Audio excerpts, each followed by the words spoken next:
Vamos a grabar. Ahí estamos grabando. A compartir pantalla.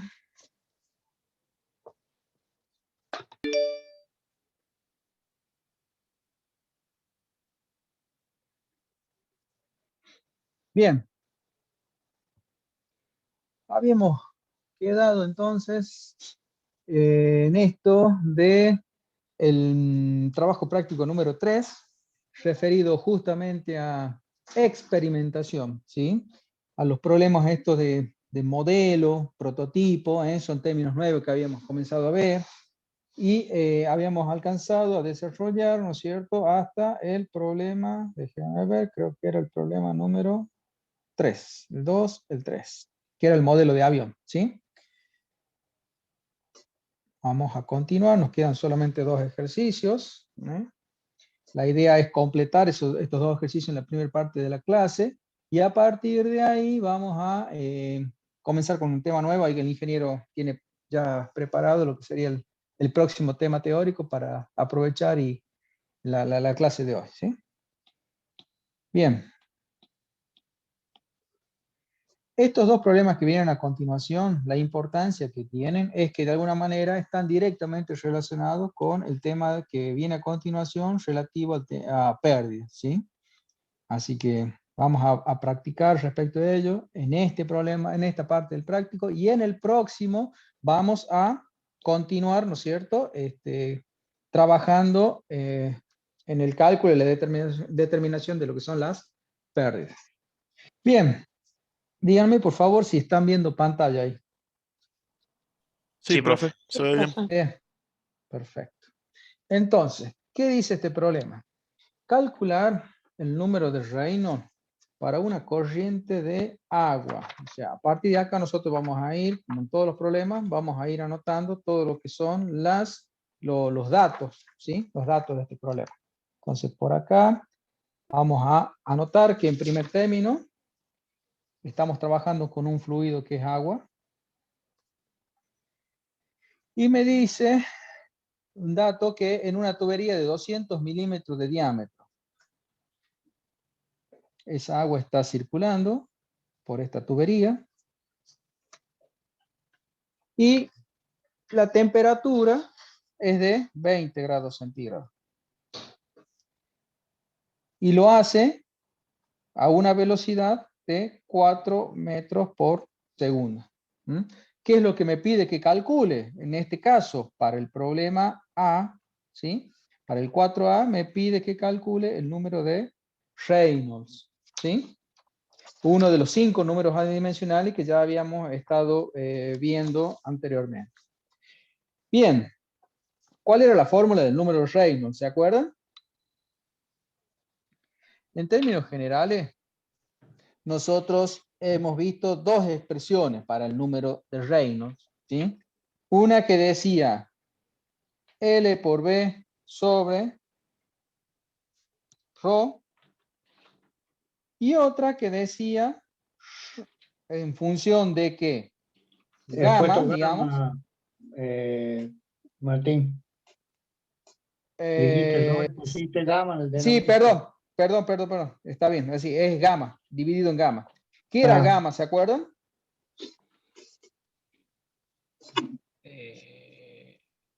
Ahí le digo.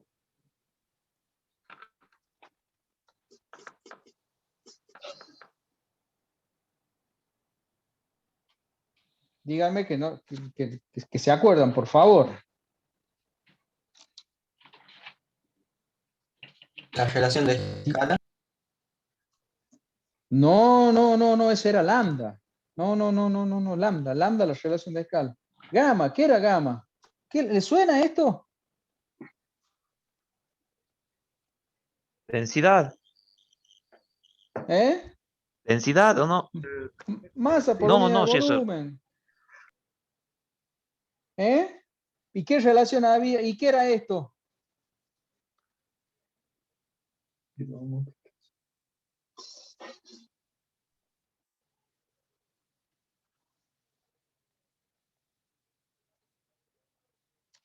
Olvídense de esto. Perdón. Esto. Vamos con esta relación. ¿Cómo es, Dante? Perdón. La letra griega eta. Bien. Sí, perdón.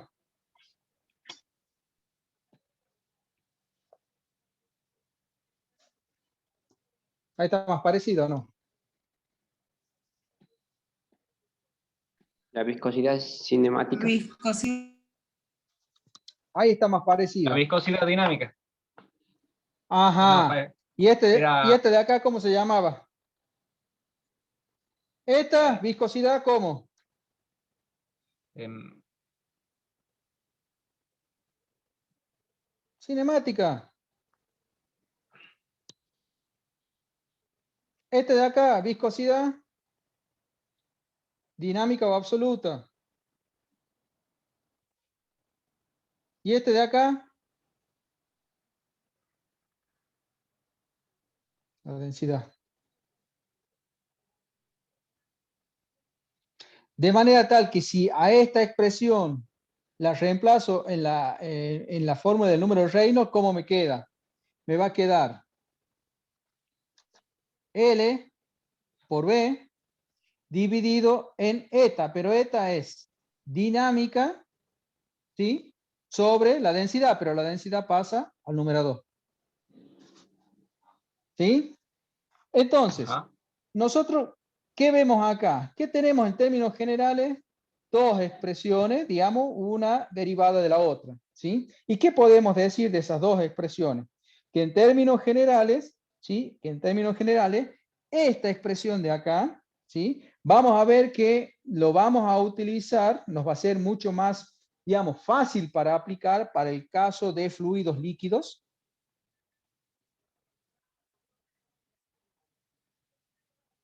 Mientras que la expresión esta en función de ρ y de la viscosidad dinámica o absoluta, vamos a ver que en términos prácticos, siempre hablando en términos prácticos, me va a resultar más fácil para resolver problemas que tienen que ver con fluidos que son del tipo gaseoso.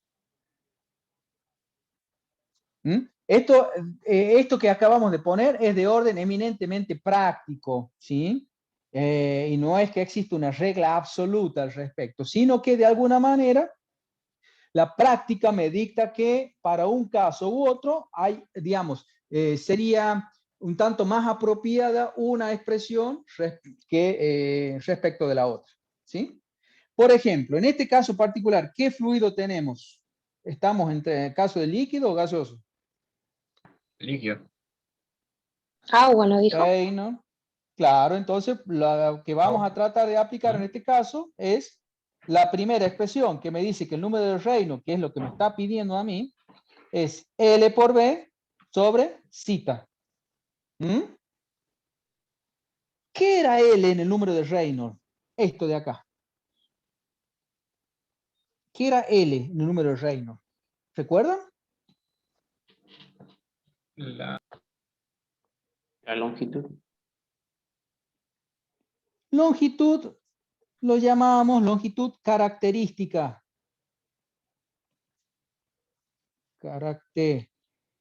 Característica. Longitud característica. ¿Mm? ¿Y qué es la longitud característica en el caso de lo que estamos viendo? ¿Qué tenemos? Un conducto de sección circular por el cual está circulando con una velocidad v un fluido que es agua. ¿Mm? ¿Y qué será esto de longitud característica para este caso? Y que va a ser la mayoría de los casos, ¿no? Un fluido circulando con una determinada velocidad dentro de un conducto. ¿Qué será la longitud característica entonces?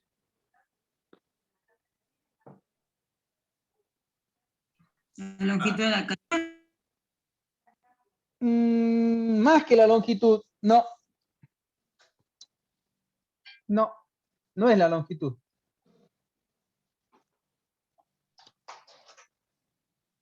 Si no es la longitud, ¿qué será? ¿Qué es esto de acá? el diámetro. El diámetro. El diámetro. En el caso de conducción de fluidos a presión dentro de conductos cerrados, cuando nosotros apliquemos número de Reynolds, nosotros nos tenemos que remitir o entender que al hablar de longitud característica, la L de la fórmula de Reynolds, estamos haciendo referencia al diámetro del conducto, de la cañería. ¿Mm? En este caso, la longitud característica es el diámetro. ¿Cuánto vale el diámetro acá? 200 milímetros. 200 milímetros. 200 milímetros. ¿Cuánto es? Recuerden que, ¿qué tengo que poner para que, qué unidad va a tener el Reynolds? 0,2 metros. Tiene que ser dimensional.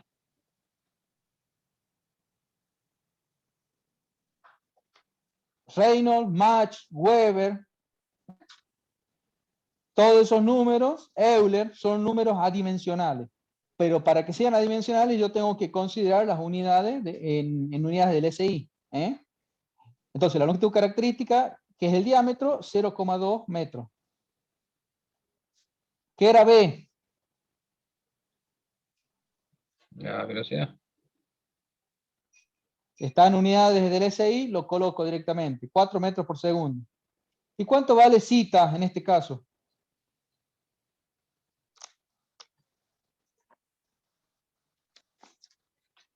¿Tienen el libro a mano o no?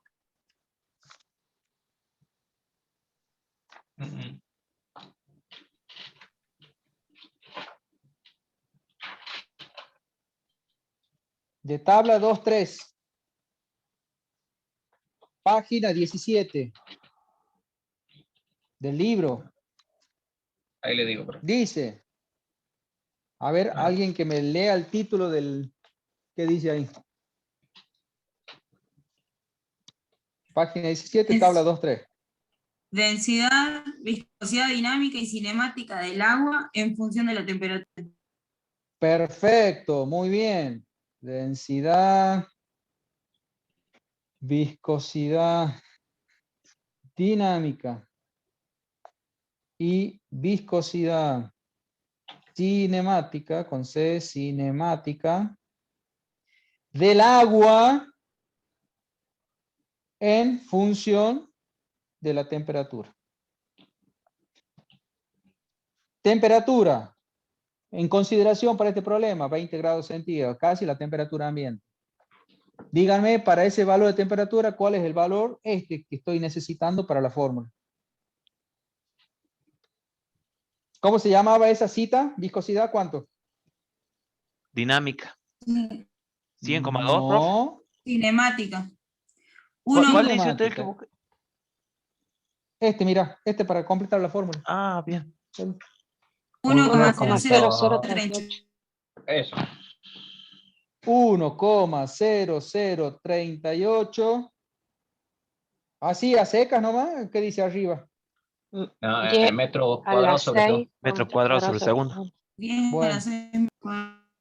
Bueno, ahí corrijan, porque es 10 a la menos 6.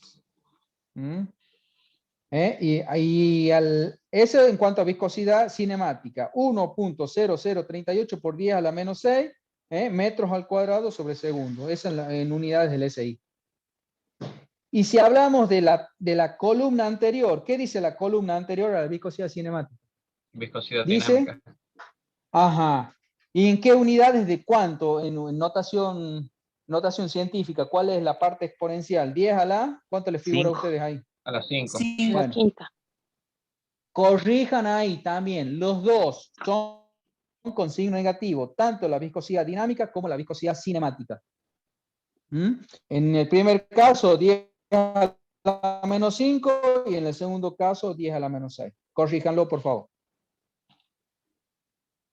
Listo, corregido entonces. Sí. Díganme, ¿cuánto les da el número de Reynolds?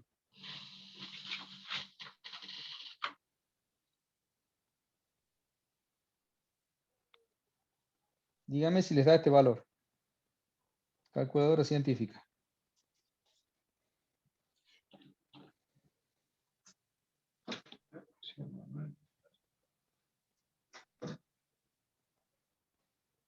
Sí. Bien, perfecto. Hemos encontrado con los datos aportados el valor correspondiente del Reynolds para un flujo de agua circular por una tubería de 200 milímetros a 20 grados centígrados con una velocidad de 4 metros por segundo.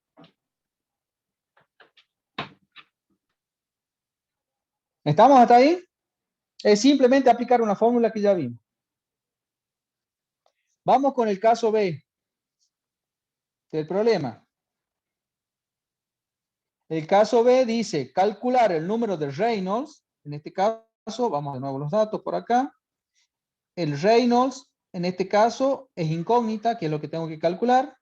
¿Qué fluido me está hablando que tengo? En el caso B. Aire. Que fluye en una tubería de 200 milímetros de diámetro. Sería el caso de la misma tubería en cuanto a diámetro que en el caso anterior. Nada más que acá me da el dato de una presión, me dice que para hacer circular este aire, lo está haciendo bajo una presión de 10 bar. Y me da el dato además que la temperatura del aire es de 50 grados centígrados. Y que además lo hace a una velocidad de 4 metros por segundo. ¿Qué pasa con este dato y qué pasa con este dato? Respecto del problema anterior. ¿Qué diámetro tengo acá? 200. ¿Cuánto tenía acá? 200. ¿Qué dato tengo acá de velocidad de circulación del aire? 4 metros por segundo. ¿Cuánto era la velocidad de la? Es la misma. O sea que en términos generales, salvo la temperatura, digamos, ¿sí? El resto de los datos es muy parecido. Bien, veamos entonces en este caso cómo resolvemos. ¿Qué les parece a ustedes? Me pide el número de Reynolds. ¿Cuál sería la fórmula que podría usar en este caso?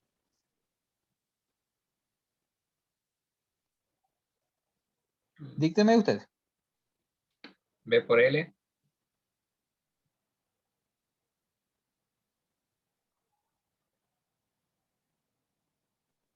Sobre. Cita. Sí. Cinemática. ¿Qué dijimos para esa fórmula? Que en términos generales... Era para los líquidos, o mejor para los líquidos. Ajá. Era más apropiada para los líquidos. ¿Tengo líquido acá en este caso? No. ¿Cuál sería la más apropiada? Veamos, probemos. Sería la segunda expresión.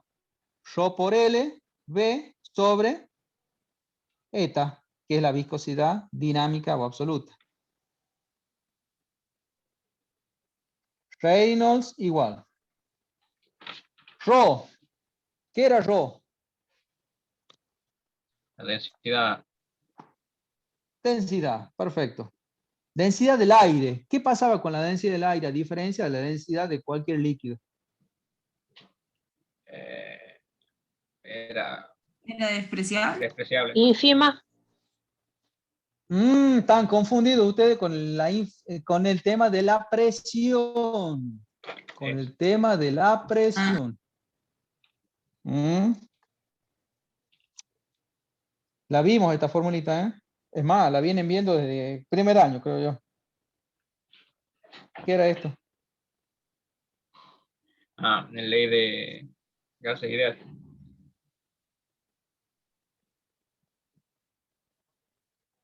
La ecuación de los gases ideales, que en términos generales tiene bastante aproximación para el aire a temperatura y presión normal, me sirve para determinar ¿qué cosa?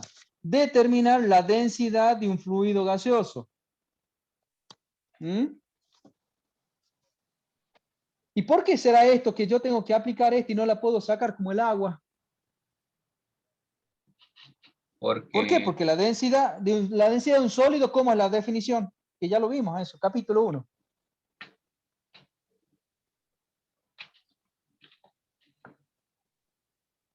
O están dormidos, le hace frío o no se acuerdan. Una de 10. Para un sólido rígido. ¿Eso ¿No era tiene esta la fórmula que usamos? estático dinámico? No, en principio no tendría que ver con eso, Mariela. Como definición general, si yo quiero sacar la densidad de un sólido rígido, por definición es masa por unidad de volumen. ¿Sí o no? Sí. ¿Qué pasa con, o sea, un sólido tiene un volumen definido? ¿Qué pasa con un fluido que es gaseoso, una masa gaseosa? ¿Tiene volumen propio? No. No, Depende. se acoplan al La más densidad depende de la presión y de la temperatura. Bien, y además en cuanto a la forma, por definición, ocupa el volumen, ¿no es cierto?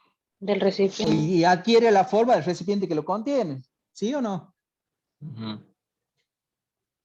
Es por ello que yo no puedo utilizar esta fórmula, esta misma fórmula de los sólidos rígidos para los gases.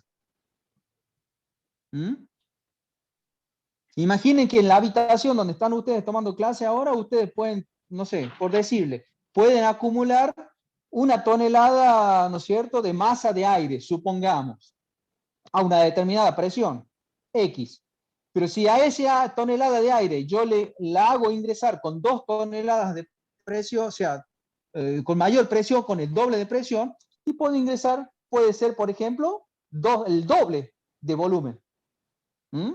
Entonces, ¿me entiendes? O sea, el doble de la masa en un mismo volumen. Por eso es que la cantidad y la masa de aire es variable. Es por eso que yo no puedo utilizar esto para los gases ni los fluidos líquidos. Yo sí o sí necesito aplicar la ecuación de los gases ideales, ¿sí? Para averiguar cuál es la densidad de un fluido que es gaseoso. ¿Se entiende eso? Sí. ¿Cuánto vale P en este caso? 10 bar. Unidad del SI, ¿cómo me queda? El bar era una unidad muy pequeña, ¿sí? Y el pascal o newton metro cuadrado una unidad más grande. Por eso lo tengo que multiplicar por 10 a la 5.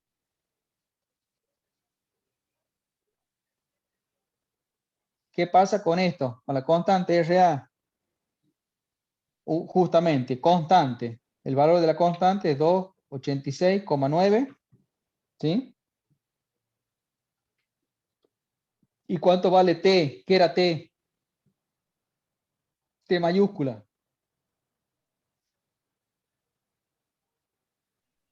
50 grados centígrados. ¿Más cuánto? Los 20. 170. Más 273,16. Que era el cero de la escala absoluta. Entonces, en este caso, ¿cuánto me va a dar la densidad? Para estos valores de presión, temperatura, el aire va a tener una densidad de 10,79 kilos metro cúbico. De esta manera, el aire a otra presión y a otra temperatura va a tener la misma densidad. No. No, Y no no. había como decir. Y no. Y no. ¿Mm? En el caso de los sólidos rígidos, en términos generales y hablando de valores normales de presión y de temperatura, no es función de la misma, ni ninguna de ellas. En cambio, en el caso del aire, sí, es función de la temperatura y de la presión. Bien, entonces 10,79 va por acá en la fórmula. Después, ¿qué sigue reemplazando en la fórmula de Reynolds? ¿Qué era L? Los 0,2 metros. El diámetro de la tubería, 0,2 metros. Claro, de nuevo, longitud característica de la conducción. En este caso, diámetro. ¿Cuánto es? 0,1 metros.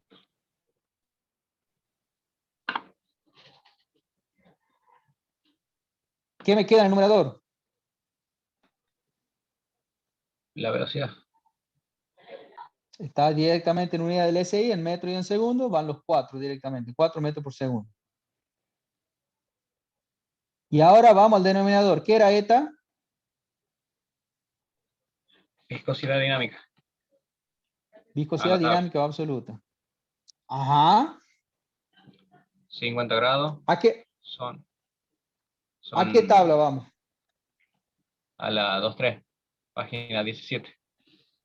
La 2.3. ¿Qué decía? No, Mirá, esa la es de agua. 2.3. Ajá, ahí va queriendo. ¿No es la Bien. 2,4? ¿Qué dice la 2.4, Mariela? Propiedades del aire seco. A 1,013. 25 bar. Dice propiedades del aire seco a 1,01325 bar.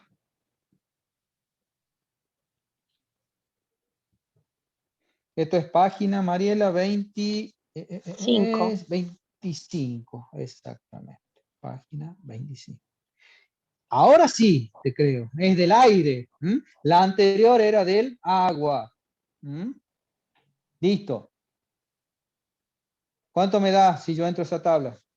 ¿Qué dato necesito? 19,62 por 10 Ajá, a la menos 6.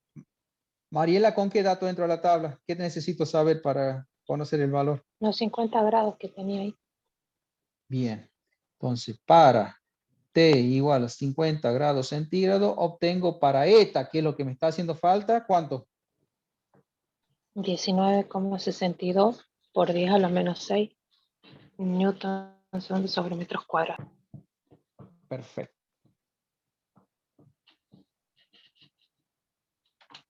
Fíjense que acá, a diferencia de la tabla anterior, de la tabla 2.3, ¿cómo están los exponentes de la notación científica?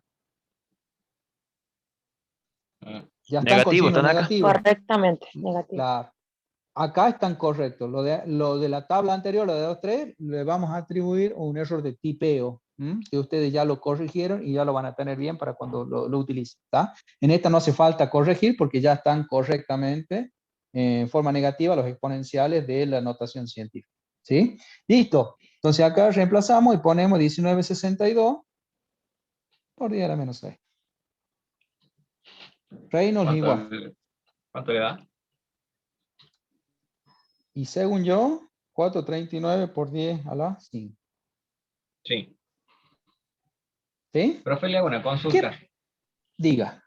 Si yo no tuviera un tubo, algo cerrado, Sí. sino pongamos que tengo un semitubo, ¿también puedo aplicarle Reynolds? Y si estás hablando de un semitubo, ya estás hablando de un transporte, de algún fluido que necesariamente va a tener que ser líquido, ¿sí? Con una superficie libre a la atmósfera. En ese tipo de conducción, que puede ser, por ejemplo, cuando vos conducís agua en canales, ¿sí? Tiene otro tipo de estudio y no es el estudio de conducción a presión, que es lo que estamos viendo nosotros. Ah, bien. Te dije. ¿Sí? De todos Ajá. modos, Hola, de hola, todos hola. modos, Sí. ¿me escuchan? Sí, profe. De Sí. todos Sí, modos, Dante. como dice el ingeniero Heredia, en canales, o sea, ya sean en conductos abiertos o cerrados, es lo mismo. Es decir, este número sirve para ver, y me parece que es la pregunta que va a hacer enseguida el ingeniero Heredia, qué influencia tiene la viscosidad en el movimiento del fluido. Nada más que no se puede hablar sobre una sección cerrada y se habla de lo que es el perímetro mojado. O sea, ya lo vamos a ver a eso más adelante. Tiene que ver con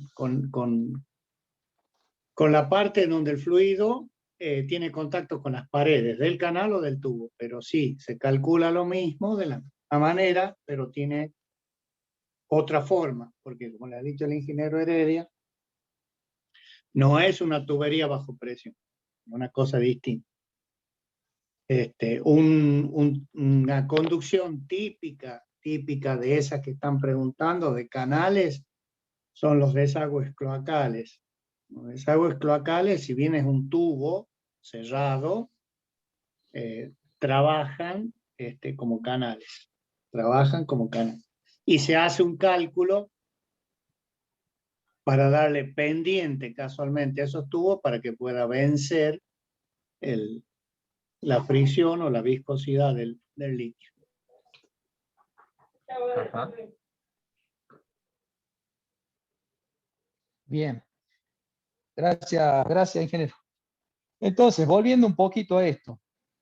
Esta expresión del número de Reynolds, de nuevo, ¿en qué casos se utilizan de estos de semejanza?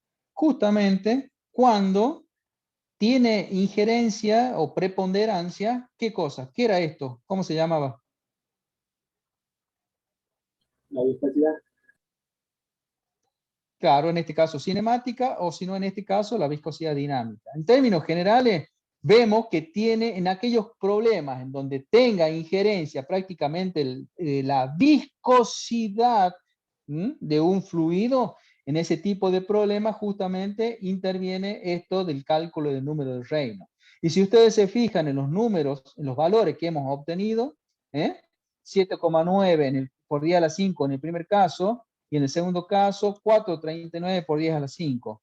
Son números que normalmente se expresan en notación científica porque son valores relativamente altos de los números de Reynolds.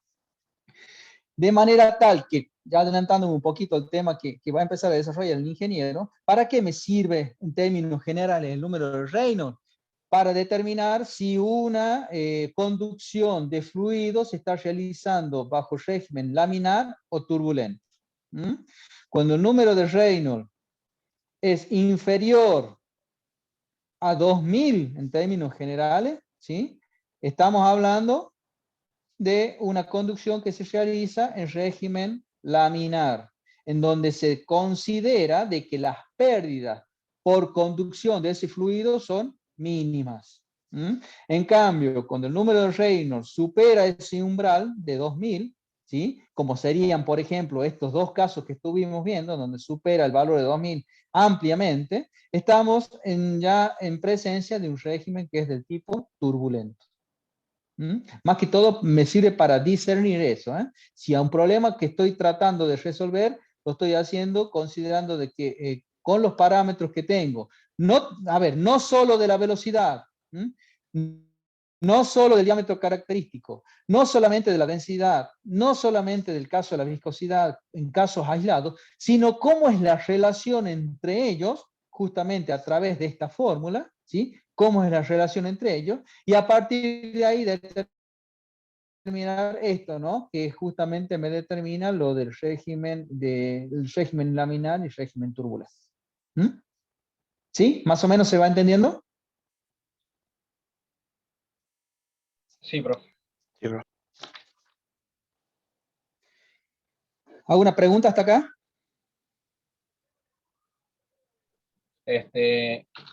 Por ejemplo, en este caso del Diga. ejercicio que vamos a hacer, ¿cómo haría usted para hacer Sí. más laminar el flujo? ¿Qué variable tocaría para que... Ajá, buena reducir el- pregunta. Buena pregunta. Vamos a la fórmula. Aquí igual, ¿Qué posibilidades yo discúlpame, tengo? ¿Cuál fórmula utilicé? ingeniero, un minuto. Ingeniero Heredia, Sí. ¿me escucha? Sí. Hola, ¿me escucha? Sí, Dante, adelante. Sí, profe, se lo escucho. No, contestarle Yo a sí, John con una adelante. pregunta, a ver si lo pueden razonar. Aquí es igual, para que sea el parámetro adimensional, el número de Reynolds. ¿El cociente de qué es? La fuerza Igual. de inercia y la fuerza de la fuerza? viscosidad. Bien, fuerza de inercia sobre fuerza viscosa. Y si querés que el número sea más bajo o más alto, ¿qué es lo que querés hacer vos? Hacerlo más laminar, o sea, bajarlo, en este caso. ¿Y qué harías?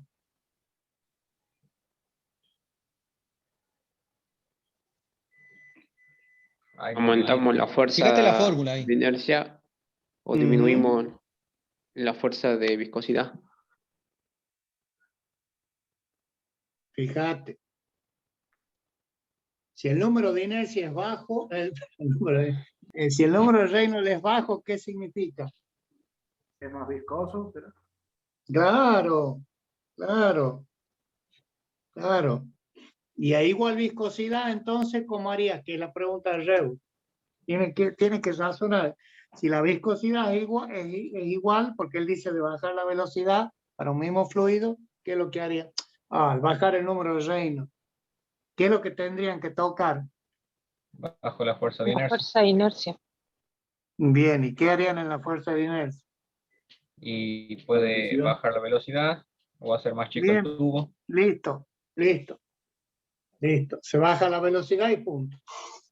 Ah, ¿Está interesante. claro? Sí. Claro. Vos para bajar acá, podés hacer sobre este, hacer esto, porque está en el numerador. Si le puedes escribir, Deja. ya que está ahí el pleno, ingeniero. Sí. Ahí está la formulita esta. Ahí está. El numerador es función de la velocidad y el denominador, ¿de quién? De la viscosidad. Bien. Entonces vos para lograr esto, podés hacer esto, disminuir el numerador, o bien, ¿qué con el denominador? ¿Puedo aumentar la viscosidad? ¿Subir o bajar? La subo. Eso. Es matemática pura. ¿Y Pero cómo le ojo, subo que la ahí- viscosidad a un fluido? Claro. ¿Cómo? ¿Se entiende? Y bueno, Es ahí viene la matemática, es otra juego. pregunta.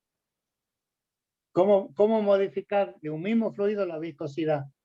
¿Cómo la modificas? Por lo que estoy viendo en las tablas con la temperatura. Sí, señor. Mientras más temperatura, más viscoso. Bien.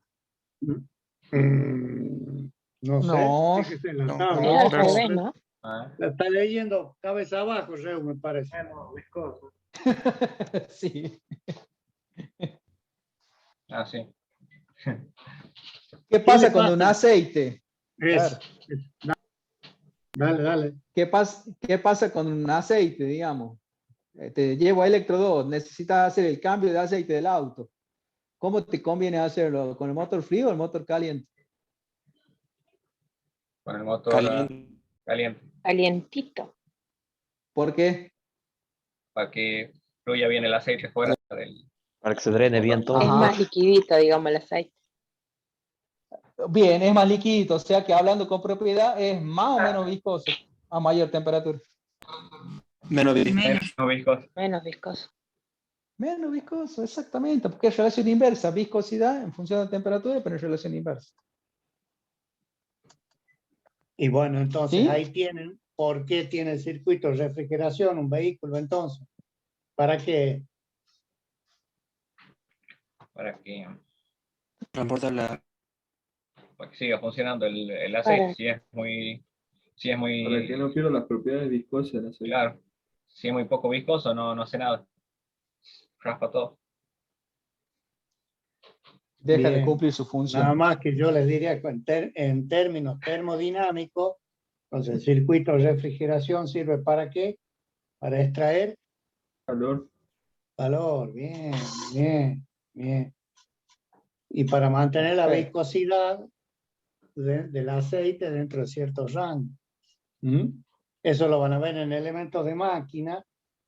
Casualmente el lubricante tiene la propiedad de poder introducirse en los elementos que están teniendo contacto, por ejemplo, los aros en las bancadas, etcétera, y cuando se introduce el lubricante entre las partes que están rozando, resiste la tensión que existe que hay o que se genera entre ambos elementos. Por ejemplo, entre una bancada y el cigüeñal.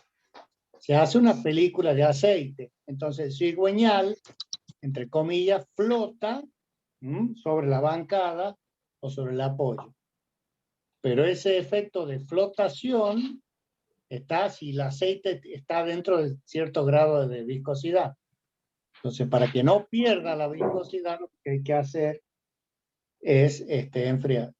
Está explicado bien, lo van a ver, por eso les digo, tengan paciencia el año que viene, elemento de máquina, que es la teoría de lubricación.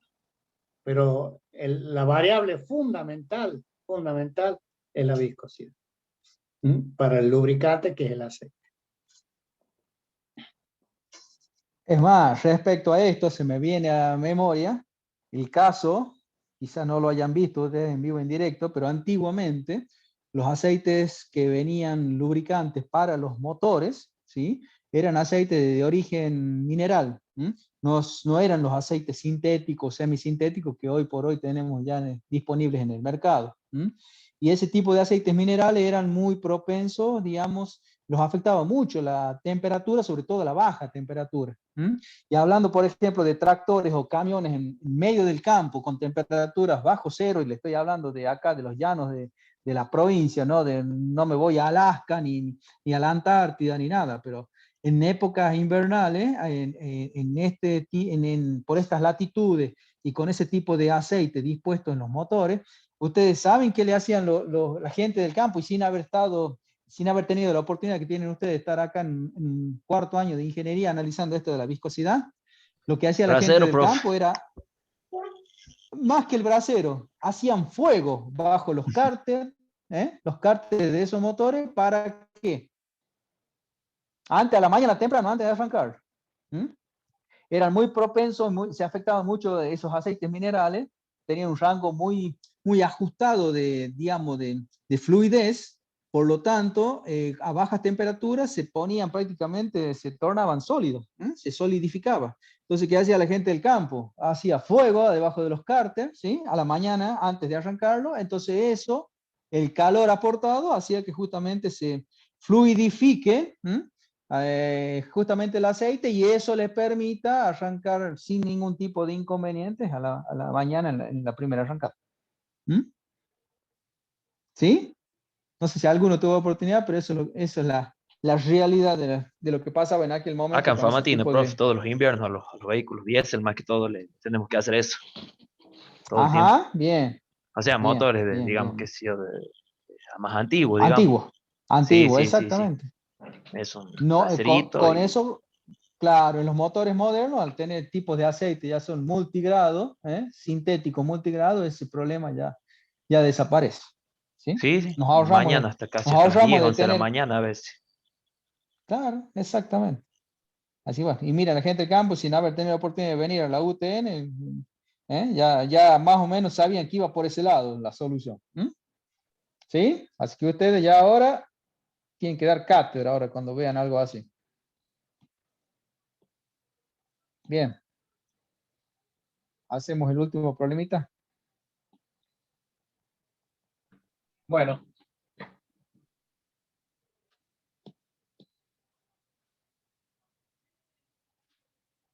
¿Alguien que lea? Una voz samaritana. dice calcular para una corriente de agua a 20 grados centígrados el número de Reynolds en los tres casos siguientes. A. Tubería capilar de 6 milímetros de diámetro con velocidad de 10 centímetros por segundo. B. Tubería de 200 milímetros con velocidad de 1 metro por segundo. Y C. Tubería de 2 metros de diámetro con velocidad de 2 metros por segundo. Perfecto. Damos por los datos de la parte A. Díctenme, ¿qué anoto primero? ¿Qué fluido estoy considerando? Agua a Agua. 20 grados centígrados. Temperatura 20 grados centígrados. El número de Reynolds es lo que me pide que averigüe. O sea, ese es como dato común para todos. ¿Qué me dicen el A además de todo eso? El diámetro de la tubería es 6 milímetros. Sí.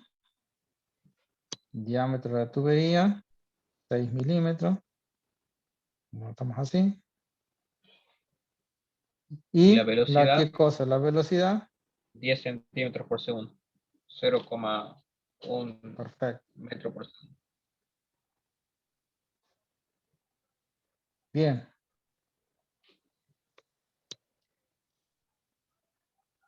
Reynolds igual.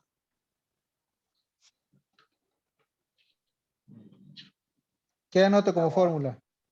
B por L sobre Cita. el rulito. Sobre el rulito, dijera Reus. Bien. ¿Es la jeta o cita? Yo pensé que era gamma. Cita, es como si fuera un gamma deformado. El gamma es así y este sería algo así. Oh,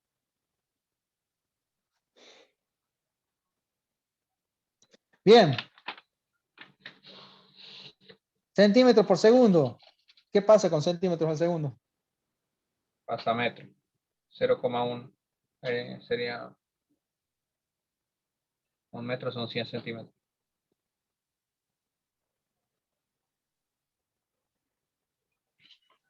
1/10 metros por segundo. L, ¿cuánto vale L? 0,006 metros.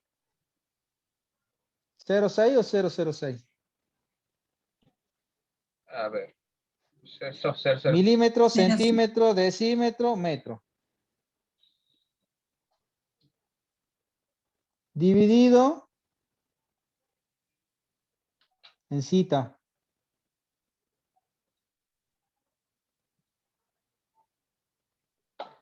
A la tabla. ¿Cuánto vale?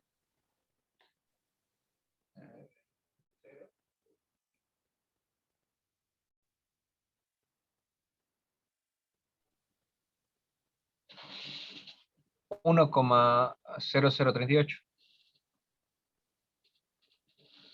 Bien. por 10 a la menos 6. ¿Cuánto le da Reino? Bien.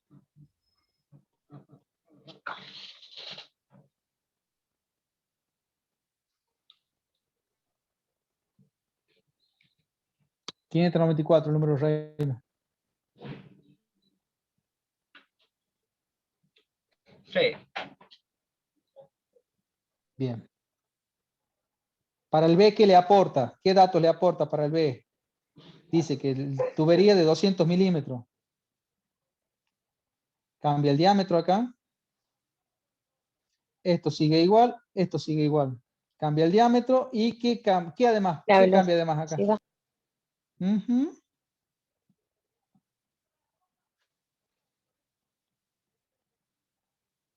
Sigue siendo el mismo fluido, agua, o sea, mantenemos la misma fórmula.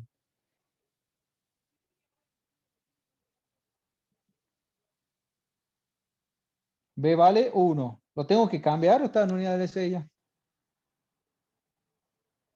No está bien. No, ya está 3 bien. metros por segundo. Es el segundo. 0,2 metros.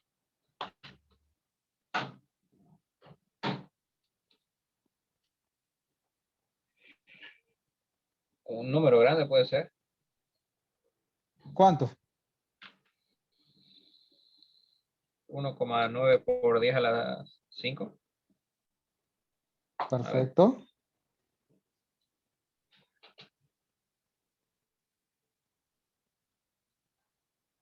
Caso C.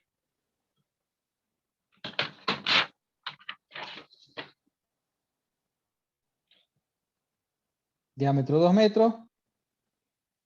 Y al doble de la velocidad del caso anterior. O sea, 2 metros por segundo.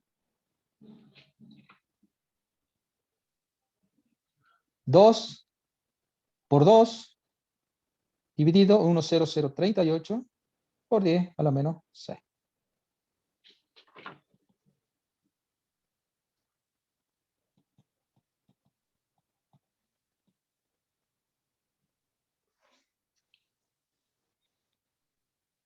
Bien. 3,98 por 10 a la 6. Sí. Listo, 3,98. Bien, ¿qué podemos ver de estos casos? Fíjense, ¿cómo me dio en el primero? Bien bajito. Un valor menor que esto, ¿no es cierto? Que el umbral que habíamos dicho. ¿Qué tipo de régimen le habíamos dicho para menos de 2000? Laminar.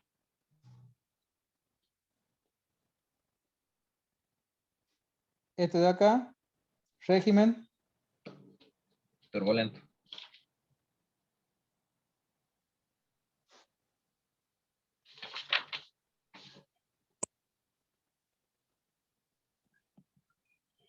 y el otro indudable, ¿no? Que es turbulento. el otro es muy superior a 2000, por lo tanto el régimen sigue siendo turbulento. ¿Sí? Y está claro cómo fuimos aumentando. Fíjense, nosotros fuimos de un diámetro, fijémonos en la longitud característica, fuimos de un diámetro de 6 milímetros, casi un tubo capilar, podríamos decir. Pasamos o saltamos a ¿cuánto? A 200 milímetros. Y saltamos de ahí a una tubería de 2 metros. Todo esto en la parte ¿qué? En la parte del numerador. Al aumentar la longitud característica, ¿sí? Es indudable que va a ir aumentando esto que acabamos de ver, el número de reinos. A su vez, ¿qué más fue aumentando? Y fue aumentando el tema de la velocidad. En donde la velocidad teníamos acá 0,1 metros por segundo, saltamos a una velocidad de 1 metro por segundo y ahí saltamos a una velocidad de 2 metros por segundo. O sea que además de eso, además de que la longitud característica aumentaba en cada caso que fuimos analizando, también fue aumentando la velocidad, con lo cual es indudable, ¿no es cierto?, que el número de Reynolds nos diera así, que fuera aumentando a medida que íbamos calculando. Y en todos los casos, ¿qué pasaba con acá? Al no variar, al permanecer constante el valor de la temperatura y al ser la viscosidad cinemática función de ella, en todos los casos analizados, el denominador se mantuvo constante. ¿Se entiende entonces de dónde es el resultado? ¿La interpretación de los mismos? Sí. Bien. Perfecto. ¿Alguna pregunta? Decir régimen laminar es lo mismo que decir flujo laminar, ¿no? Régimen o flujo laminar, sí señor, es lo mismo. Bien. Ya vamos a ver cómo es esto del régimen laminar. ¿Sí? Cómo es esto, digamos, de la conducción de fluidos con régimen laminar y por qué tengo las menores pérdidas en ese tipo de conducción. ¿Sí? Es el tema que va a empezar a desarrollar el ingeniero en un ratito. ¿Sí? Bien. Bien. ¿Dudas, consultas? Terminamos con esto el práctico número 3. Cortito. ¿Hasta cuándo tenemos para subirlo? Y serían, como en todos, 15 días a partir de hoy. Ya mientras el ingeniero da clase, ya lo voy a acomodar digamos, a esto de las fechas y le voy a compartir el archivo, el PDF de esto, de la resolución del práctico 3. ¿Sí? Bueno. Así que bueno, si no tienen dudas, Genial. consultas, dejo de compartir y le cedo la pantalla al ingeniero.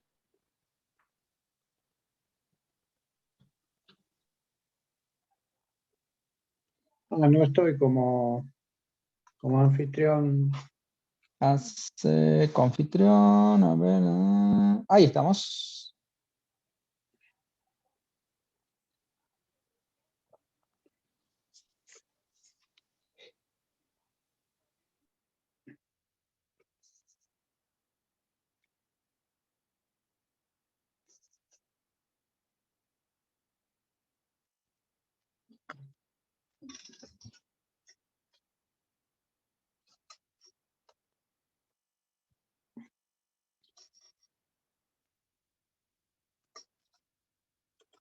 Ahí se está viendo.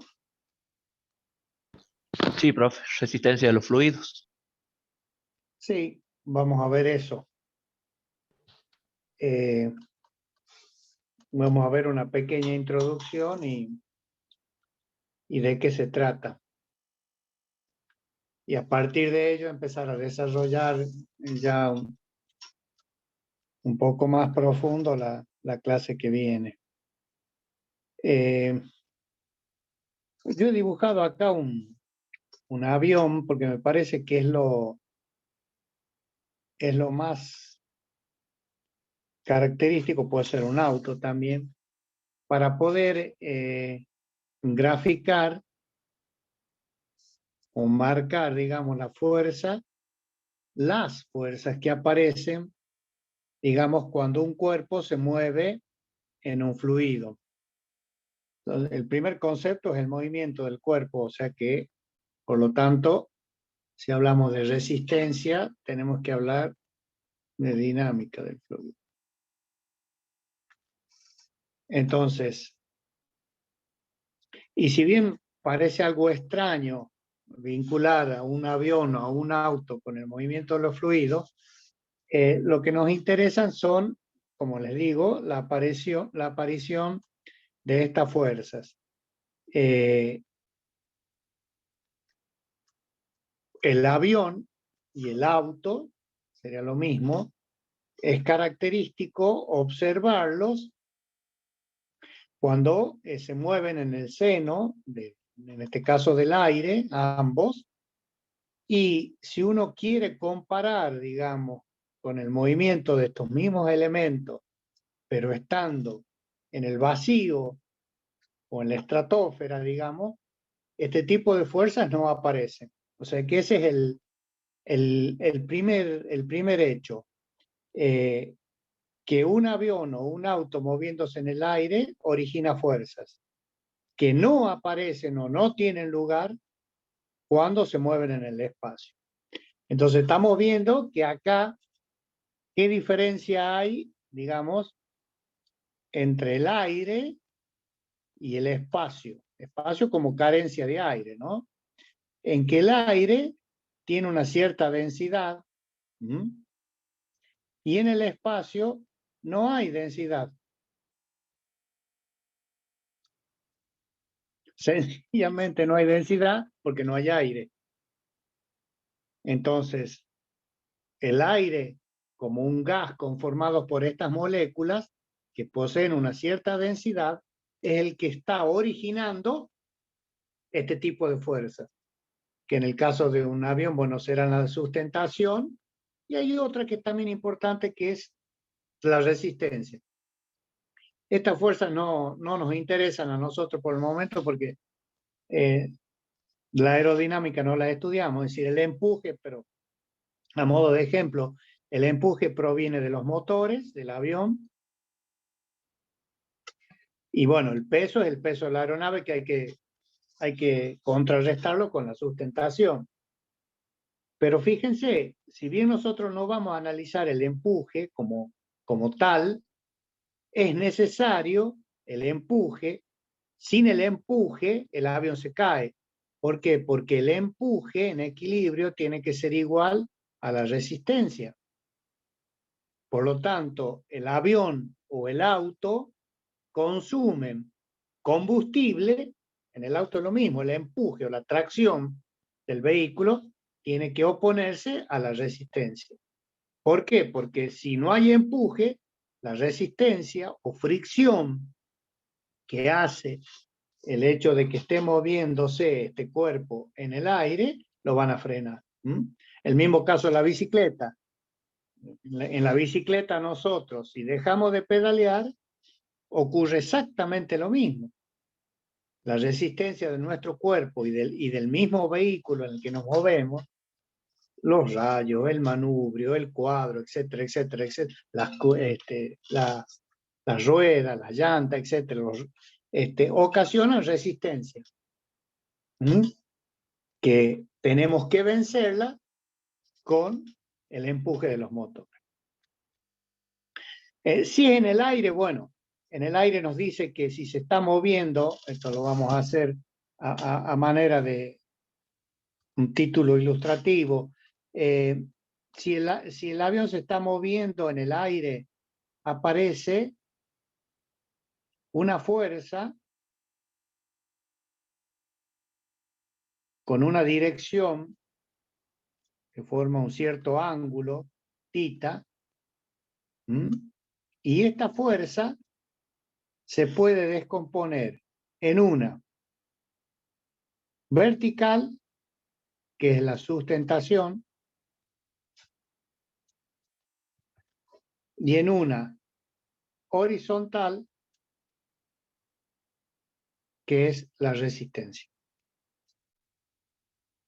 Esta fuerza F, en general, descompuesta, reitero, en una perpendicular a la dirección del movimiento, que se llama sustentación, y en una en la dirección del movimiento, que se llama resistencia, aparece por la densidad que posee, en este caso, el aire. O sea, es causa de que tenemos moléculas en el aire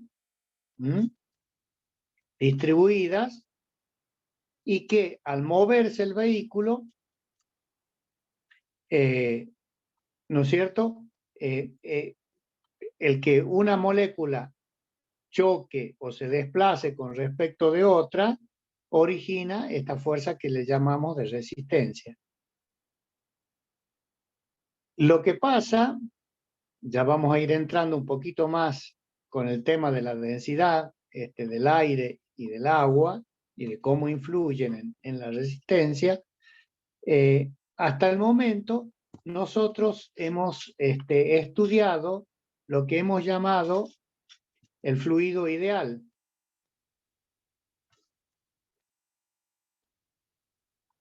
Y el fluido ideal nos decía de que la viscosidad era nula. El origen, si ustedes se acuerdan, de las resistencias de estas capas a desplazarse una con respecto de otro, era la viscosidad. Entonces, esta era la viscosidad, la eta, que les decía recién el ingeniero, que es la viscosidad dinámica, ¿no? O de Newton, como ustedes quieran. La viscosidad dinámica. Entonces, el origen de esa fuerza son la viscosidad. Por lo tanto, la resistencia de los fluidos los vamos a ver en fluidos reales y vamos a simbolizarlo en general como que la viscosidad es distinta de cero. Entonces, por efectos de la viscosidad, estas fuerzas, en este caso del avión, y de sustentación y de resistencia, aparecen por la viscosidad. En el auto, a la de sustentación den la vuelta, porque el auto no quieren que vuele ustedes.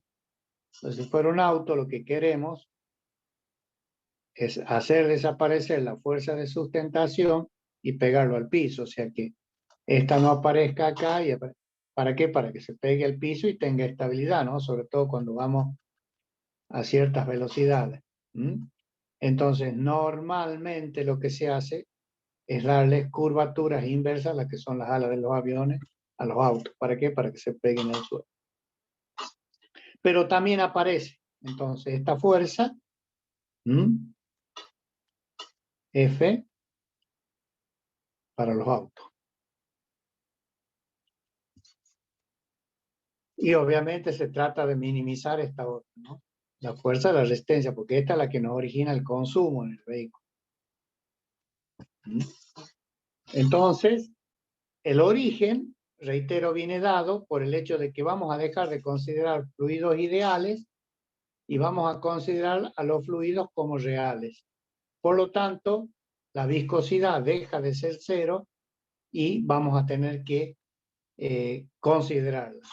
Lo que pasa es que vamos a tener que analizar y ver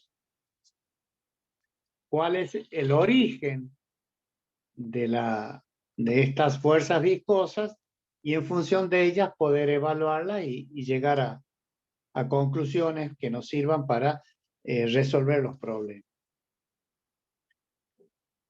Para eso, primeramente, les voy a plantear lo que se conoce con el nombre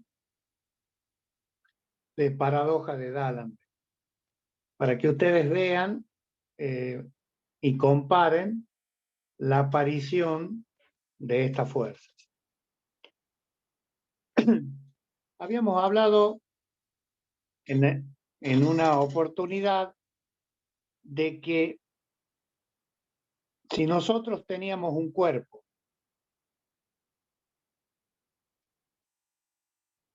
supongamos este cilindro que está dibujado ahí, que se mueve de derecha a izquierda con una velocidad v,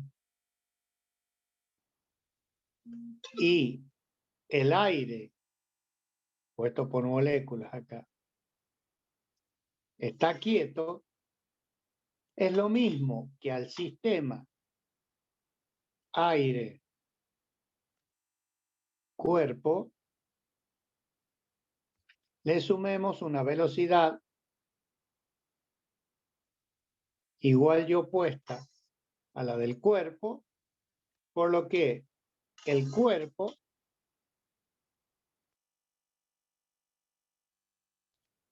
queda con velocidad nula y el que se mueve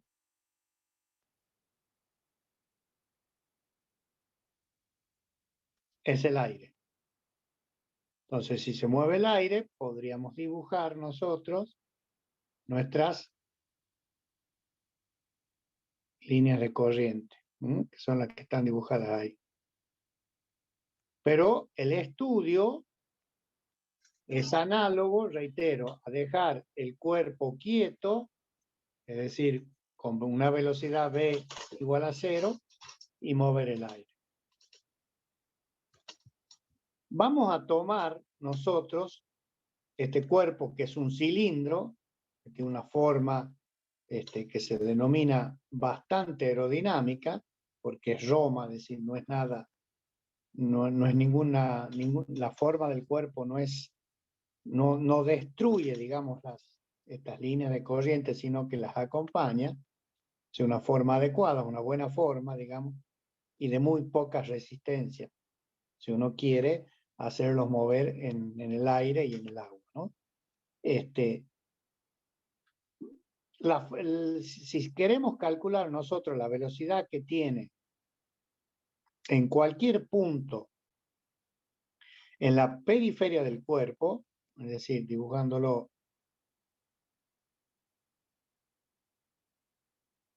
queremos calcular la velocidad en estos puntos que yo estoy dibujando,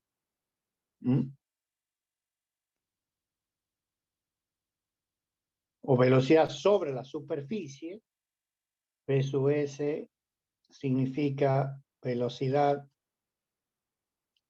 sobre la superficie, por un cálculo matemático que, bueno, obviamente no hace al estudio de la materia, sigo lo que está diciendo el libro en este caso, la velocidad sobre la superficie del cuerpo, la velocidad del aire sobre la superficie del cuerpo me dice que es igual a 2 veces B infinito por el seno de θ. B infinito ya lo habíamos visto, es la velocidad del aire sin perturbar.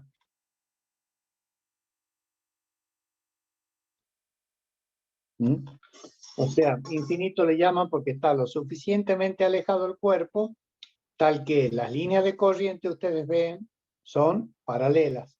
Es decir, que la distancia que hay entre ellas permanece constante. Es la misma. Por eso se coloca el valor de B infinito y de P infinito. O sea, ¿qué tenemos nosotros? Nosotros a una distancia lo suficientemente alejado del cuerpo tenemos valores de velocidad y de presión de la corriente sin perturbar. Entonces, si se plantea la ecuación de Bernoulli,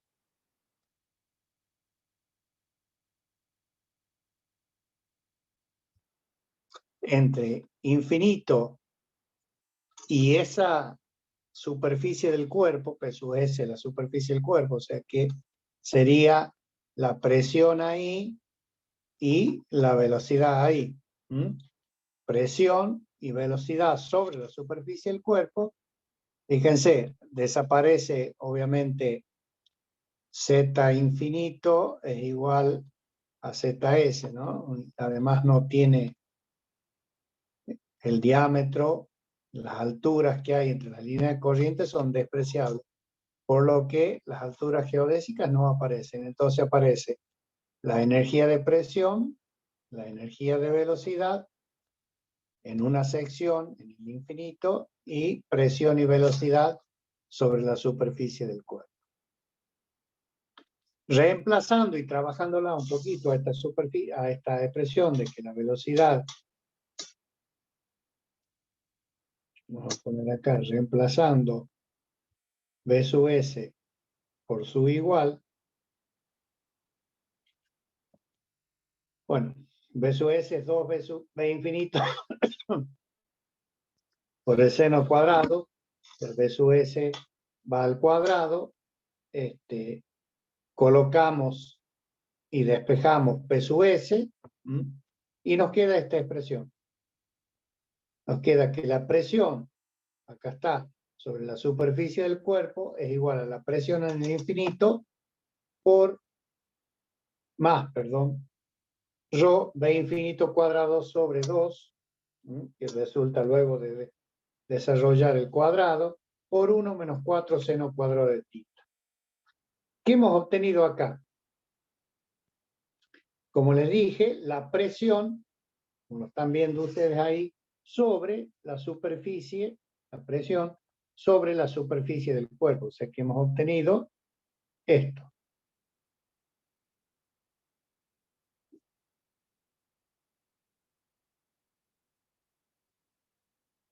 ¿Cuánto varía la presión en la superficie del cuerpo? Ese valor es este que está puesto acá. Que bueno, para darle una mejor forma y poder graficar cómo varía P sub S según este ángulo θ, lo que hacemos es pasar P sub S y reunir, pasar al otro miembro, P sub S y P infinito. Y definir y dividir, bueno, rho B cuadrado infinito sobre 2 al denominador.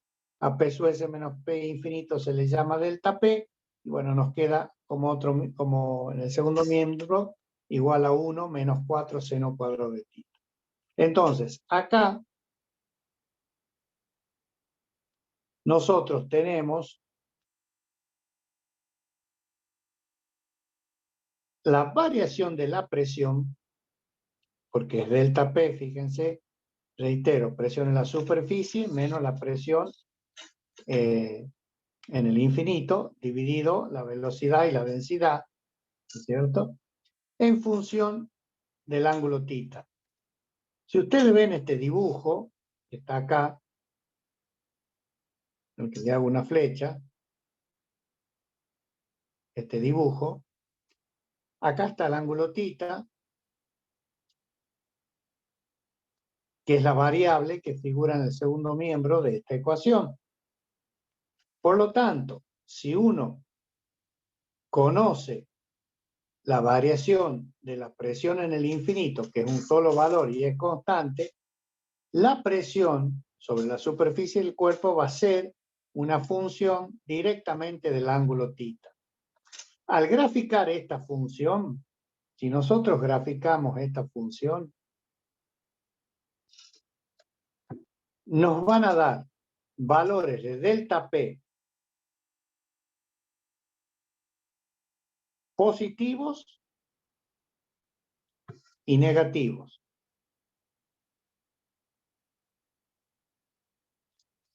Lo que están en la parte esta superior son valores de delta P sobre rho B cuadrado sobre 2 menor que 0. Pero resulta que esta área verde, si uno la grafica, reitero, en función de este ángulo θ, cuando el ángulo θ esté entre el tercer y cuarto cuadrante, nos va a originar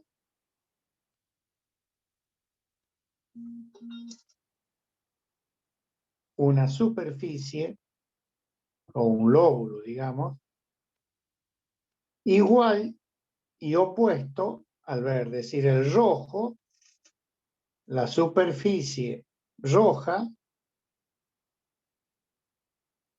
es igual a la superficie verde. O sea que este lóbulo rojo inferior, si esto es el tercero y cuarto cuadrante, y esto es el primero, y esto es el segundo cuadrante, el área entre el primero y el segundo es igual al tercero y el cuarto. Fíjense, estos valores a nosotros nos están diciendo que son delta P sobre rho B cuadrado sobre 2. Rho B cuadrado sobre 2. Bueno, que es lo mismo 2 delta P sobre rho B cuadrado. Exactamente lo mismo. Quiere decir, como tenemos presión, si la multiplicamos por un área, esto nos va a dar una fuerza. Y al ser esto, la superficie roja igual a la superficie verde, vemos que las fuerzas son iguales y opuestas en la dirección vertical. Reitero, esta es una fuerza vertical y esto es otra fuerza vertical. Llamémosle a esta fuerza F sub 1, 2, porque está entre los cuadrantes 1, 2, y a esta que está entre los cuadrantes 3 y 4, fuerza vertical 3 y 4. La F 1, 2 es igual a la F 3, 4.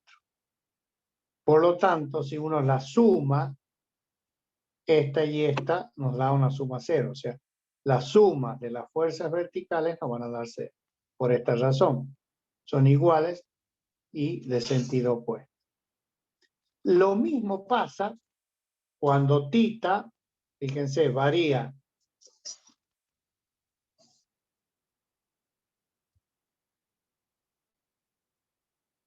entre este ángulo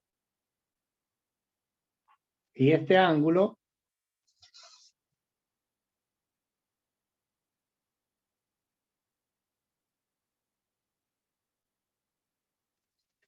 Se forman dos lóbulos de presión que son iguales y opuestos.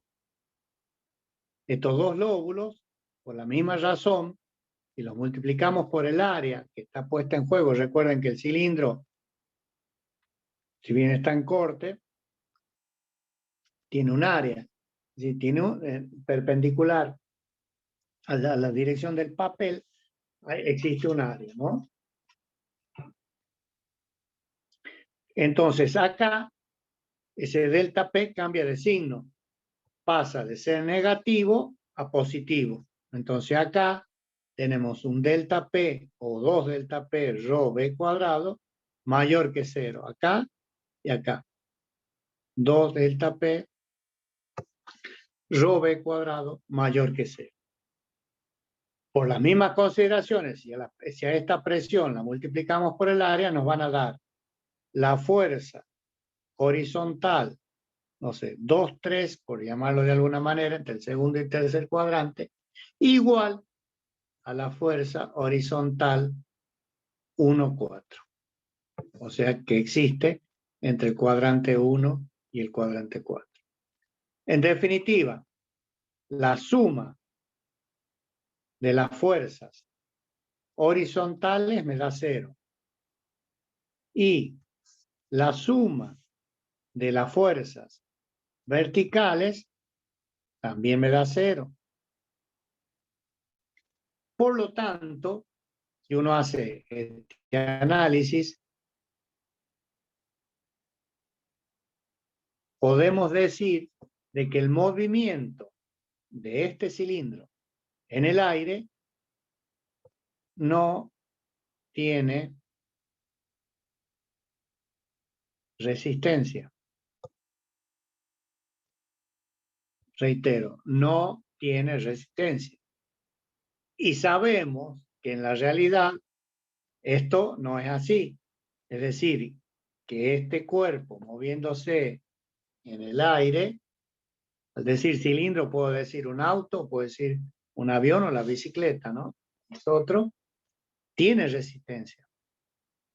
Entonces, de allí el nombre de paradoja de D'Alembert. Paradoja, recuerden, como algo contradictorio. Eso es lo que significa paradoja. ¿Qué pasa si a mí, en este caso, la matemática y la física, la matemática a través de la expresión de la velocidad sobre la superficie del cuerpo, y la física, a través de la aplicación de la ecuación de Bernoulli, me dicen que el cuerpo moviéndose en el aire no tiene resistencia. En teoría, yo le daría un impulso a este cuerpo y se quedaría moviendo indefinidamente, puesto que la física y la matemática me dicen de que no tiene resistencia. Me dicen que no tiene resistencia porque las fuerzas verticales y horizontales son iguales y opuestas. Bien, el hecho paradójico es eso. Reitero, porque este cilindro, como el auto, como el avión, puestos en movimiento, generan resistencia. Entonces, aunque ustedes no lo crean, esto llevó bastante tiempo poder determinar el origen de esta fuerza o de esta resistencia que tiene todo cuerpo que se mueve en cualquier seno de un fluido. Si es gas, como es el aire, un avión, un auto, una bici, una moto. Si es agua, como un barco o un submarino, es decir, exactamente lo mismo. Entonces, se hicieron estudios desde el punto de vista microscópico, que nos llevaron al concepto de resistencia del fluido o del movimiento de un cuerpo en el seno de un fluido. Y estuvo relacionado con estos dos conceptos.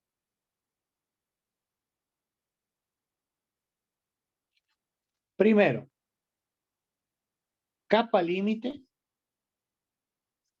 y segundo, desprendimiento de la capa límite. Entonces, a partir de estos dos conceptos, aparece el concepto de resistencia.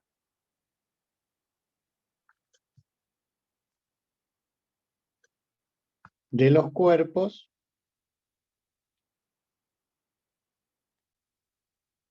que se mueven en un fluido. Resistencia de los cuerpos que se mueven en un fluido. Reitero, los dos conceptos importantes son capa límite y desprendimiento de la capa límite. O sea, la resistencia va a estar dada por estos dos conceptos, el de capa límite y el de la resistencia de la capa límite. Perdón, y el desprendimiento de la capa límite. Muy bien. Veamos primero qué es lo que se conoce con el nombre de capa límite. Para ello, para ver el tema de la capa límite, lo que tenemos que tener en cuenta es el experimento, que lo vimos en el primer capítulo de Newton. ¿En dónde? Para hacerlo rápidamente acá a un costado, ¿no? Recuerden, en una placa fija. Acá teníamos una placa móvil a la que le aplicábamos una fuerza F y esto decíamos que tenía una velocidad V, y si acá había fluido,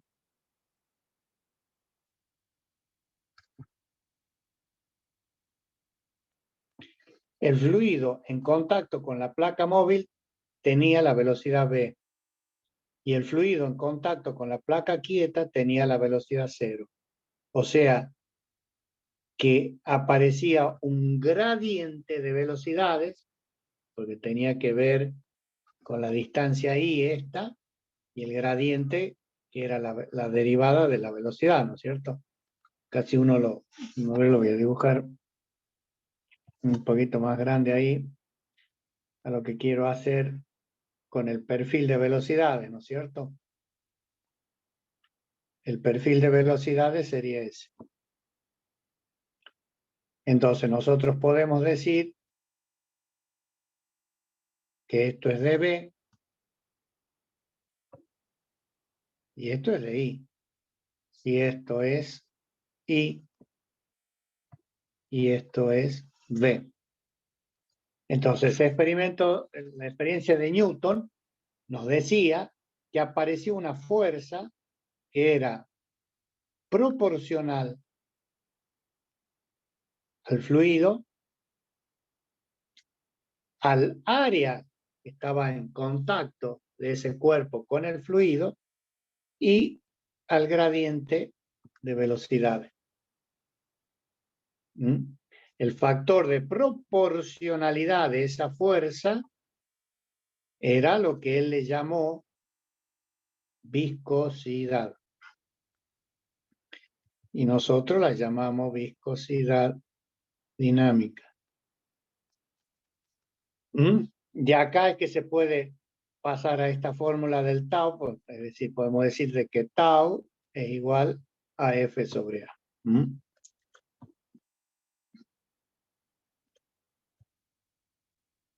Y es igual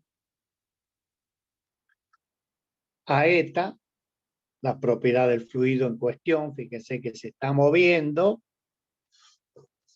por la acción de una fuerza, y el gradiente de velocidad. Entonces, el análisis de esta fórmula llevó a que se hiciera un estudio microscópico, ya no macroscópico. Voy a volver un poquito para atrás, macroscópico, como hicimos acá el estudio macroscópico, sino más bien microscópico, es decir, poniendo énfasis o haciendo un zoom en una parte que sea el estudio muy, muy cercano a la superficie. Fíjense, si esto es el cilindro y su superficie, si hacemos un zoom, se vio que las partículas en contacto con el cuerpo tenían velocidad nula, es decir, en definitiva, estaban respondiendo al experimento de Newton.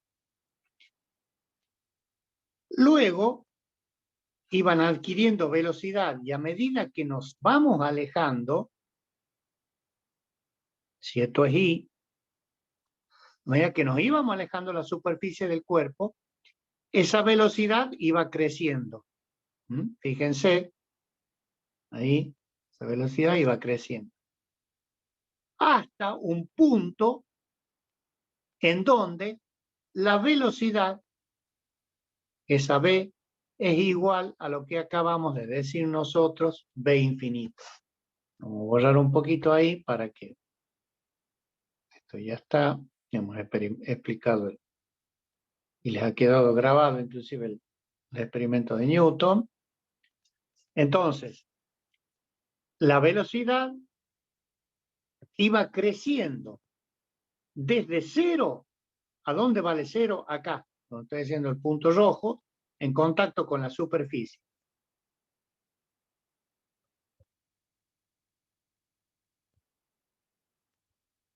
B es igual a cero.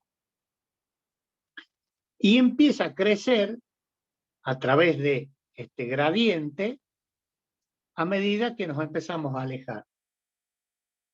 Hasta que llega un punto en donde la velocidad del aire, B, es igual a la velocidad en el infinito. Pues bien, la altura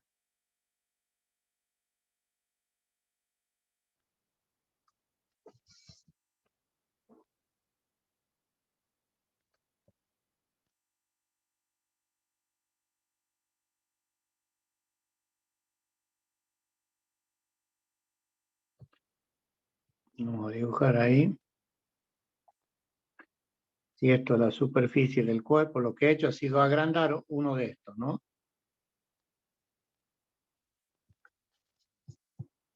Fíjense, lo que yo he puesto en verde es la velocidad, son los vectores velocidad, ¿no es cierto? Que van creciendo desde cero en contacto con la superficie, acá, hasta V, que la velocidad del aire es muy próxima a la superficie, es igual a V infinito. Entonces, esta altura I se denomina capa límite.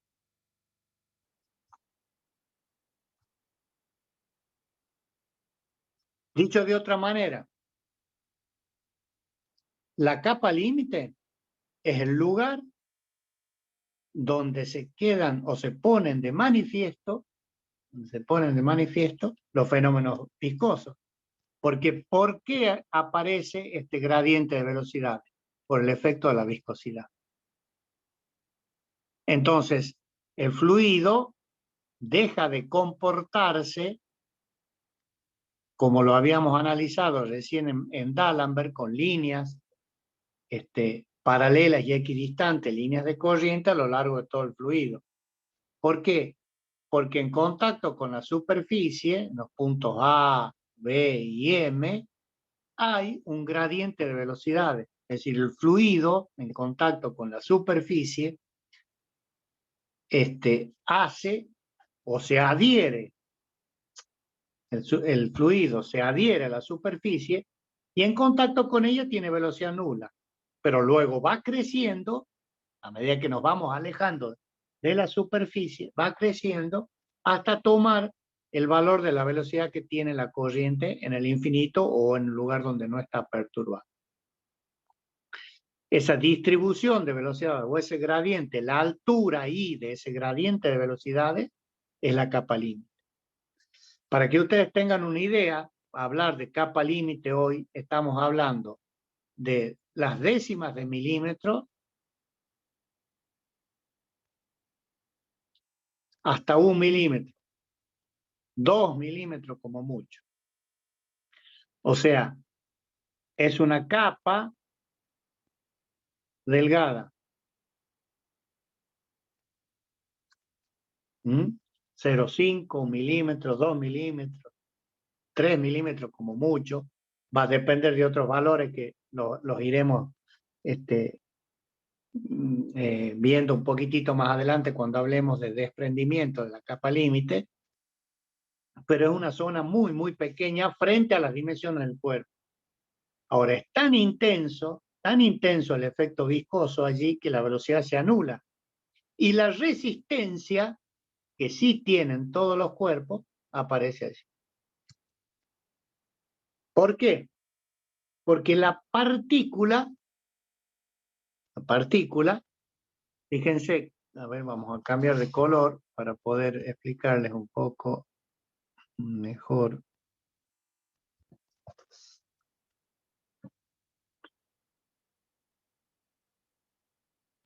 Cuando está ahí, en este punto azul, lo ven acá, ¿no? Llamémosle el punto A. Tiene una cierta y determinada energía, provista por la energía cinética, obviamente. Pero la partícula, a medida que va avanzando, queriendo copiar la forma del cuerpo, al llegar a un punto tal como el B, ha recorrido un cierto camino y por lo tanto ha ido cediendo energía a través del rozamiento que tienen entre ellas, las partículas, y a su vez el rozamiento con la superficie del cuerpo. De manera tal que llega un momento que la energía cinética se anula, provista por la velocidad, y al anularse, hace este camino. Las partículas, como tienen velocidad nula, en C,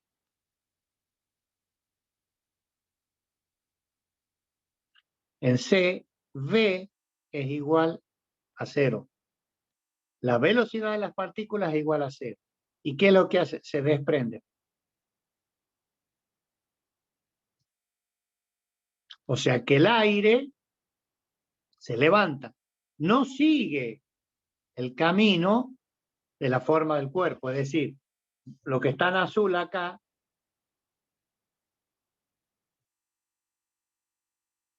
que yo dibujo acá no hace esto.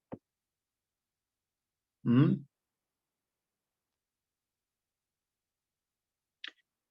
Al llegar a este punto, hace esto. Y se desprende. Ese hecho de que la partícula ya no pueda copiar esta parte del cuerpo, estoy marcando lo que sería entre M y P, entre M y P, las partículas se desprenden. ¿Por qué? Porque pierden toda su energía cinética. Bueno, genera lo que dice acá, un gradiente de presiones desfavorables, genera un gradiente de presiones desfavorables, tal que hace que aparezca, o lo que acabamos de ver recién de la paradoja de D'Alembert, miren cómo queda en la realidad esos lóbulos que antes eran simétricos. ¿Mm? Lo importante es lo que pasa acá. Bueno, vamos a cambiar de color porque estamos hablando únicamente de resistencia. Lo importante es lo que pasa acá.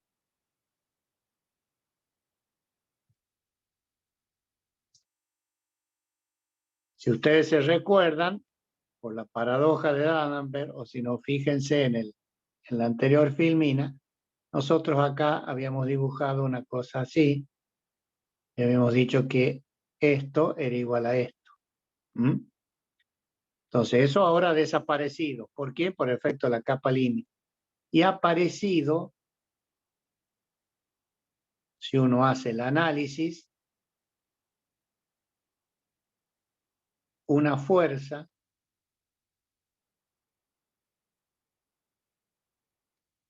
en esta dirección,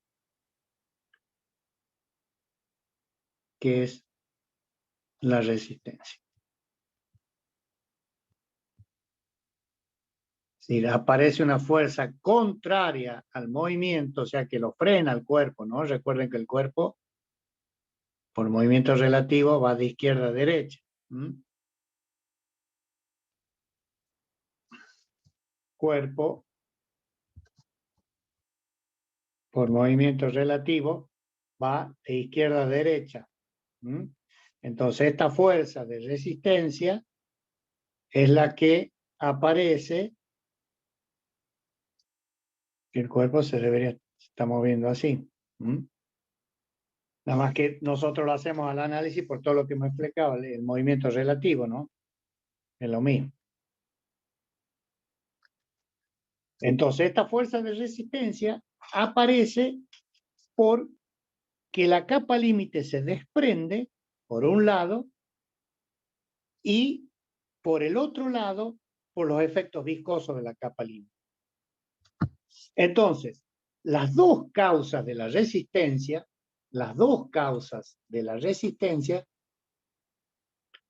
vienen dadas por el efecto que hemos conocido con la capa límite. Fíjense, la capa límite, en esta sucesión de dibujos, 1, 2, 3 o 4, primero analicemos la capa límite. Fíjense, ahí está marcado el punto, que les quiero indicar que es microscópico. El análisis que nosotros estamos haciendo, y en contacto con la superficie se va como adelgazando la capa límite y va cambiando la pendiente. Fíjense, hasta que llega un momento, fíjense, entre 3 y 4, en donde hasta se han invertido los vectores de velocidad. En 3, la velocidad sobre la superficie ya es 0 en una capa considerable, y en 4 se invierte.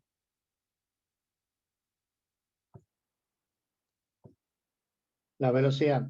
Y si se invierte la velocidad, significa que hay un gradiente de presiones adverso. Es decir, hay presiones que van en dirección de este vector que estoy dibujando, rojo, de derecha a izquierda. Entonces, esto hace que empiecen a aparecer zonas en donde la capa se desprende. Es más, al estar en contacto con vectores de distinta velocidad, el fluido empieza a rotar. Y eso origina, como yo les dije recién, este gradiente de presiones adverso que hace que el desprendimiento de la capa límite tenga que ver también con la forma. Al decir forma, tiene que ver esto que estoy marcando abajo del cuerpo. Cuanto más largo sea esto, cuanto más largo sea el caño, mayor resistencia tiene que haber. Y es obvio porque las partículas del fluido tienen mayor contacto con la superficie del cuerpo. Por lo tanto, la forma del cuerpo tiene que ver y ayuda al desprendimiento de la capa límite. En este dibujito que está acá, he querido graficar o diseñarles los perfiles de la capa. ¿Por qué? Porque al tener que ver el gradiente de velocidades con la capa límite, recuerden, el gradiente de velocidades tiene que ver con el diferencial de B con el diferencial de I, ¿no? Es decir, la pendiente, que en definitiva es el gradiente como derivada, la pendiente de la curva, obviamente va a tener que ver con la viscosidad. Por lo tanto, fíjense ustedes, acá tienen curvas A, B, C y D. La A, que es esta, si esta es la superficie del cuerpo, fíjense, ahí está el punto A que es el mismo punto A de este. Fíjense, la A, el vector velocidad,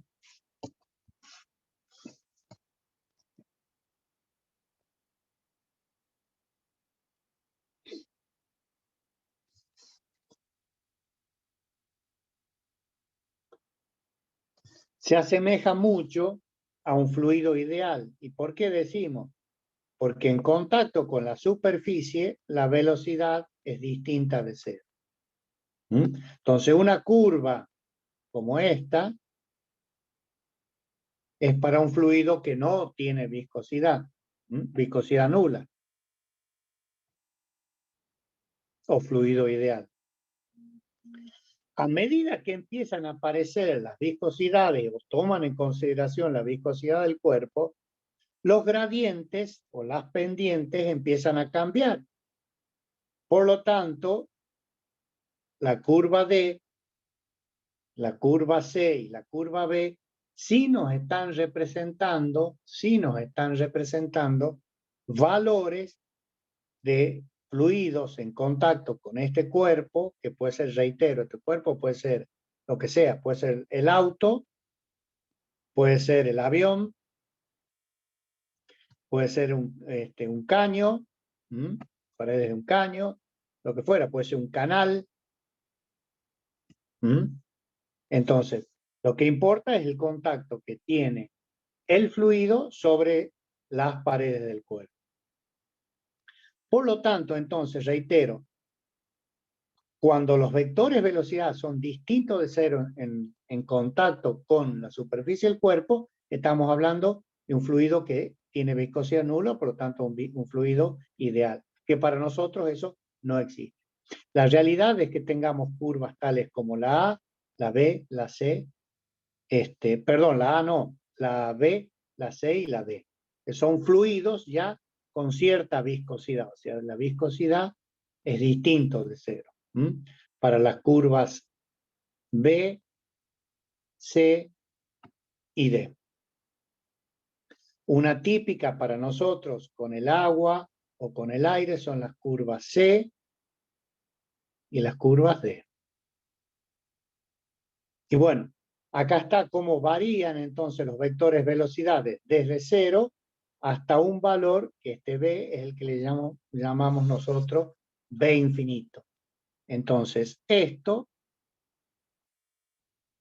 es I y es lo que hemos llamado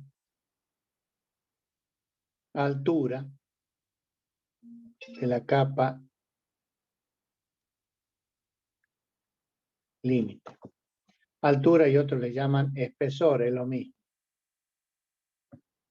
Espesor de la capa límite. Entonces, la capa límite tiene que ver con la aparición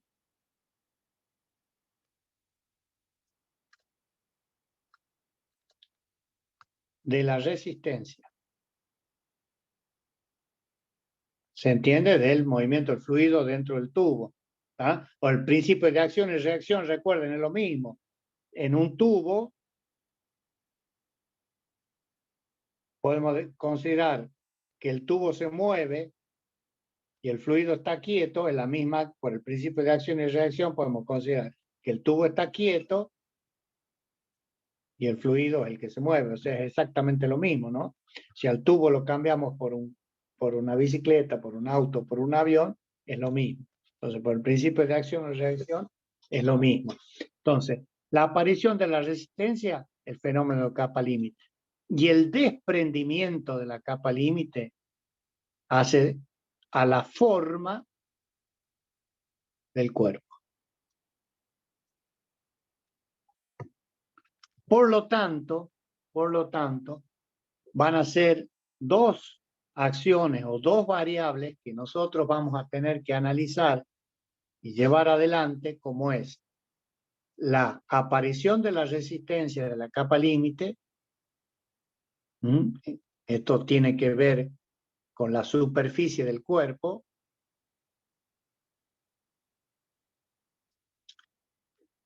Y la aparición de la resistencia debido a la forma del cuerpo. Esto, cuando veamos la superficie del cuerpo, nos va a dar origen a lo que se denominan pérdidas primarias. Y a la forma del cuerpo, pérdidas secundarias. Esto, por el momento, a título de información nomás. O sea que las pérdidas primarias van a tener que ver con el tipo de superficie de cuerpo que tenemos, y la forma del cuerpo nos va a llevar a lo que son las pérdidas secundarias.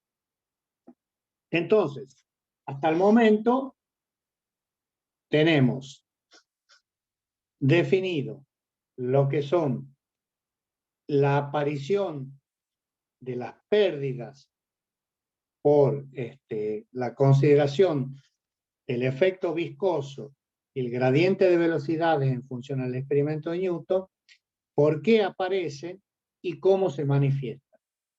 Unas tienen que ver con la superficie del cuerpo, reitero, y otras tienen que ver con la forma del cuerpo. La superficie del cuerpo nos van a llevar a las pérdidas de carga primaria, y la forma del cuerpo nos van a llevar a las pérdidas de carga secundaria. Entonces, lo dejamos hasta ahí para que, bueno, mañana sigamos ahondando en este tema de las pérdidas y podamos seguir analizando las mismas.